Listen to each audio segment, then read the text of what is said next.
Hello everyone, स्वागत है आपका हमारे यूट्यूब चैनल पे। तो फाइनली आज इस वीडियो में हम लोग बात करेंगे बायोकेमिस्ट्री के बारे में। तो देखिए, हमारा 2 मार्क्स का इम्पोर्टेंट क्वेश्चन है बायोकेमिस्ट्री का।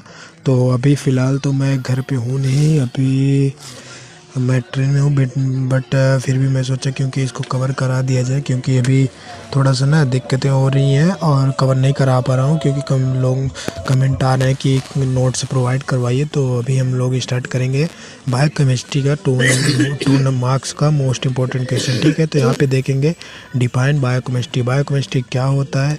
देखिए यहाँ पे the term biochemistry is made of two words.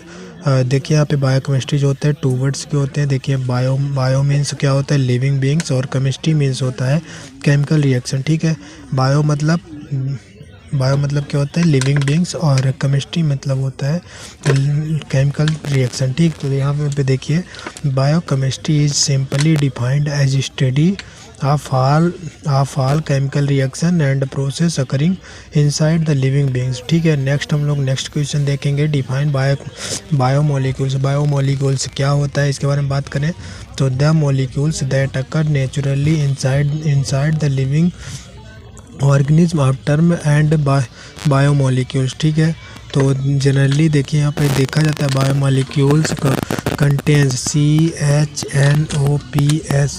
देखिए यहाँ पे carbon, hydrogen, nitrogen, oxygen, phosphorus, sulphur as major elements. ठीक है, एग्जाम्पल में जैसे हो गया कार्बोहाइड्रेट्स, प्रोटीन्स, लिपिड्स। ठीक है, तो बायोमोलिक्यूल्स क्या होता है? कार्बन हो गया, हाइड्रोजन हो गया, नाइट्रोजन हो गया, ऑक्सीजन हो गया, फास्फोरस हो गया, सल्फर हो गया।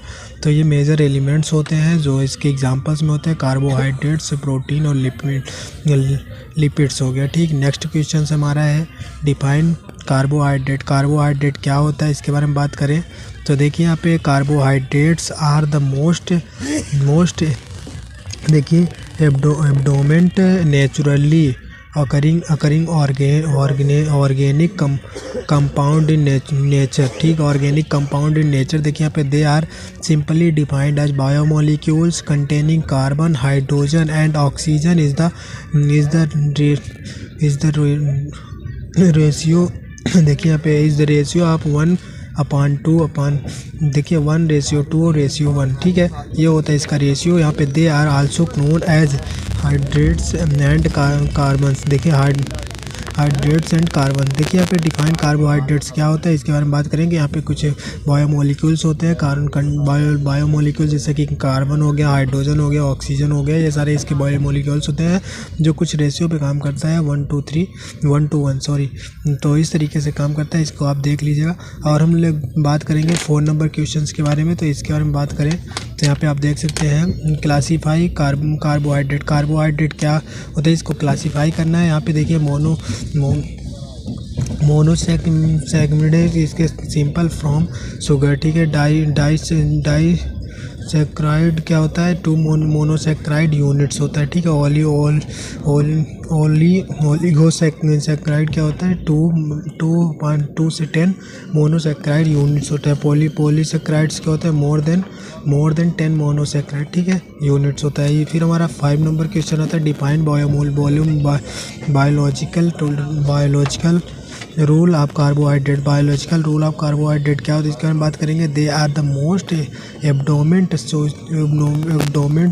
Sucrose of energy. They are also used of stored full form of energy. Glycogen हो गया, शुगर लाइक राइबोज एंड यहाँ पे देखिए deoxyribose forms genetic material DNA and RNA। They service of the important constituent of the containing tissue. ठीक है, यहाँ पे हमारा नेक्स्ट क्वेश्चन आता है 6 number define lipid.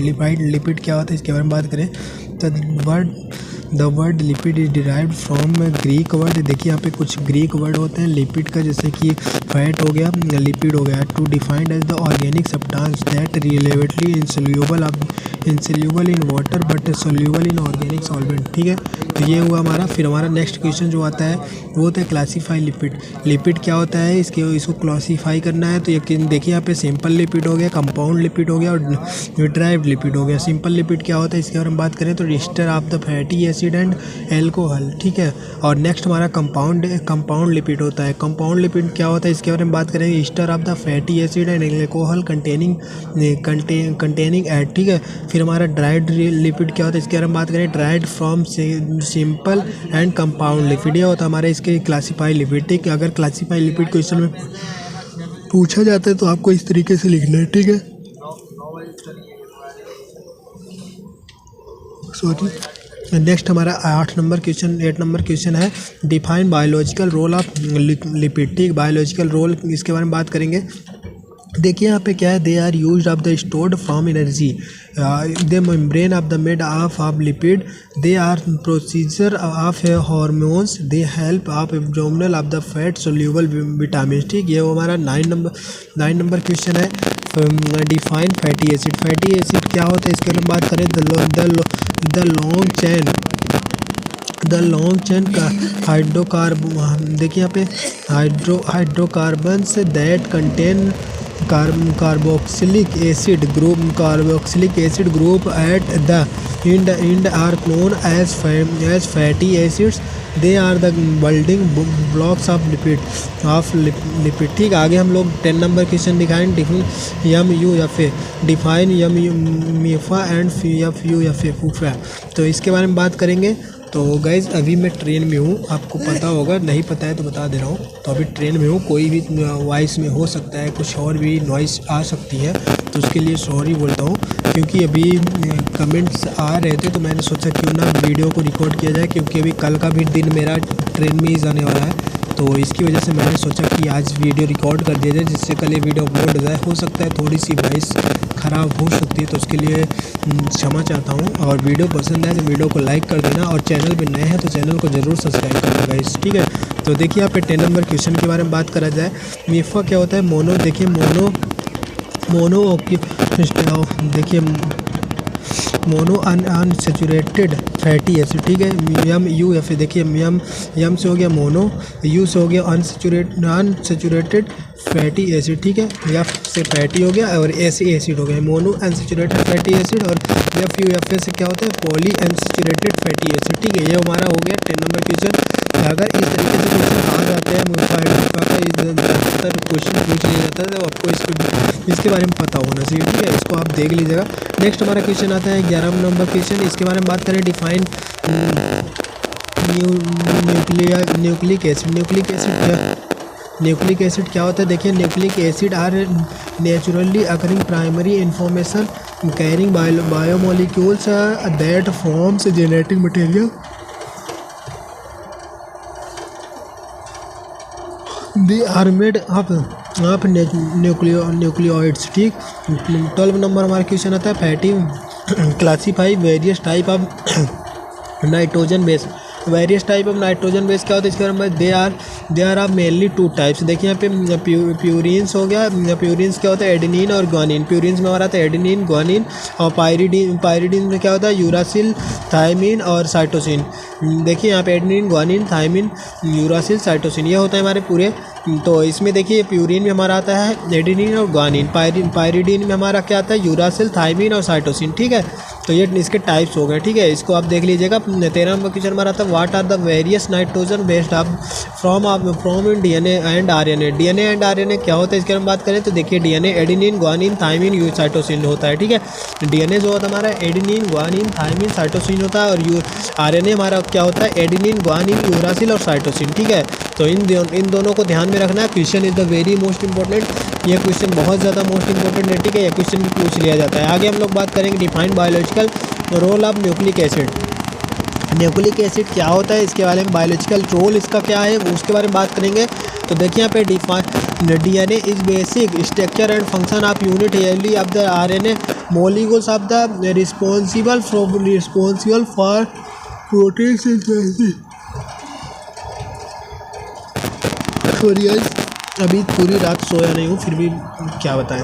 DNA is the basic structure of functional of RNA molecules of the responsible for protein synthesis. ठीक है, nucleic acid is the reason of back of genetic information, DNA control of similar function and RNA of the synthesize from DNA। ठीक है, ये हमारा हुआ। Next हमारा question है 15 number. देखिए इसके बारे में बात करें, define amino acid. Amino acid क्या होता है इसके बारे में बात करें तो amino acid are building blocks of protein. ठीक है, बिल्डिंग ब्लॉक्स ऑफ प्रोटीन क्या होते हैं, देखिए यहाँ पे they are organic compound contain an amino group and carboxyl group and hydrogen group hydrogen atom और an side chain। ये आपको यहाँ पे अमीनो एसिड अगर पूछा जाता है तो ये लिखना होता है। ठीक है, नेक्स्ट हमारा 16 नंबर क्वेश्चन है, इसके बारे में बात करें, define essential and non essential amino acid. Non essential amino acid क्या होता है और नॉन इसेंशियल अमीनो एसिड क्या होता है इसके बारे में बात करें तो देखिए यहाँ पे इसेंशियल अमीनो एसिड के बारे में पहले बात करेंगे हम लोग। तो these amino acid content of synthesize of the our body, so it is essential to eat the example. देखिए हमें वेलिन हो गया, लाइसिन हो गया। ठीक है, और नॉन इसेंशियल अमीनो एसिड के बारे में बात करी जाए तो देखिए these amino acid can be synthesize by our body, so it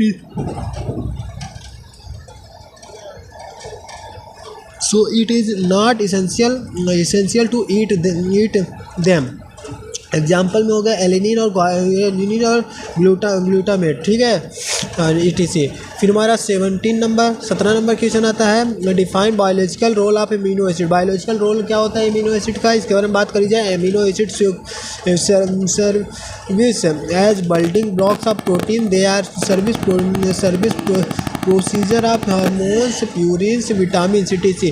they are used as the antibiotic anti tumoral agent. ठीक है, they also service of the neurotransmitters. ठीक, they also involve in regulation of the cell cycle. ठीक है, next हमारा 18 number question आता है, define biogenetic क्या होता है इसके बारे में बात करिए। Biogenetics is the study of change in energy take place during biological reaction. ठीक, it is the also known as biological thermodynamics. ठीक, नेक्स्ट हमारा आता है डिफाइन एंथैल्पी और एंट्रोपी। ठीक है, एंथैल्पी और एंट्रोपी क्या होता है, एंट्रोपी के बारे में बात करी जाए तो देखिए यहाँ पे entropy is the defined as atoms and hurt taken of the released by as system of during chemical process. ठीक है, then change of the empathy and denote of the, देखिए यहाँ पे इसको इस तरीके से इसको डिनोट किया जाता है डेल्टा एस से।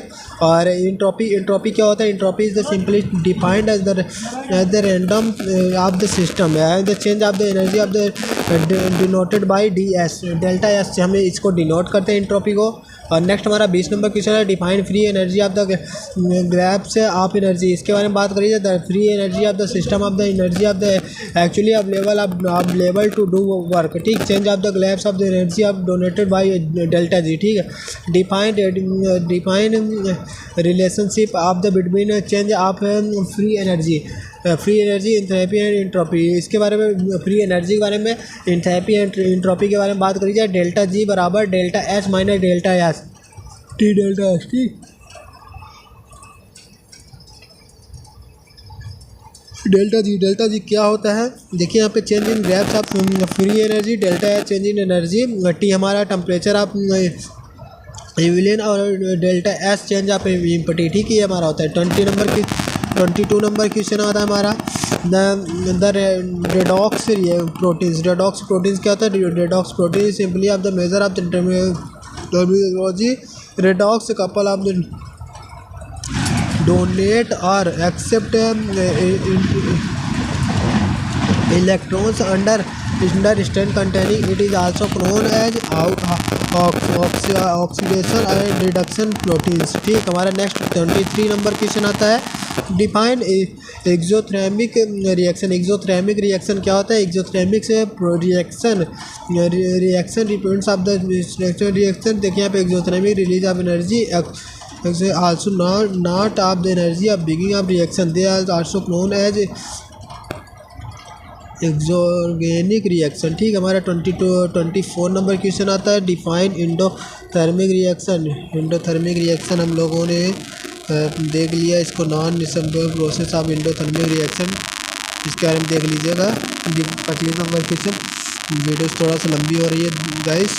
Compound of the reaction more 7 calories of the molecules energy 7.0 are known as energy of compound. They are also known as high energy compound of high energy process. इसको आप screenshot कर लीजिए, देख लीजिएगा। यहाँ पे define ATP along with structure. ATP का structure ये पूछ लिया जाता है। इसको आप एडेनिन गुआनिन जिस तरीके बना है इसको आप बना लीजिएगा, ठीक है। एटीपी का रिएक्शन है, इसको आप स्क्रीनशॉट कर लो। नेक्स्ट हमारा आता है डिफाइन CMP। CMP क्या होता है? ये साइक्लिक है मोनोफॉस्फेट, ठीक, इसका फुल फॉर्म ये होता है और इसको आप देख लो। फिर हमारा 28 नंबर क्वेश्चन आता है व्हाट इज फास्फोलिपिड। फास्फोलिपिड क्या होता है इसके बारे में यहाँ पे लिखा हुआ है, इसको देख लो। फिर हमारे नेक्स्ट 29 में आता है define glycoside pathway. Glycoside pathway क्या होता है इसके बारे में देख लीजिए। और फिर हमारा नेक्स्ट आता है citric acid citric acid cycle के बारे में डिफाइन करना है, वो आप देख लो, स्क्रीनशॉट कर लो। फिर हमारे नेक्स्ट आता है 31 डिफाइन HMP। HMP क्या होता है?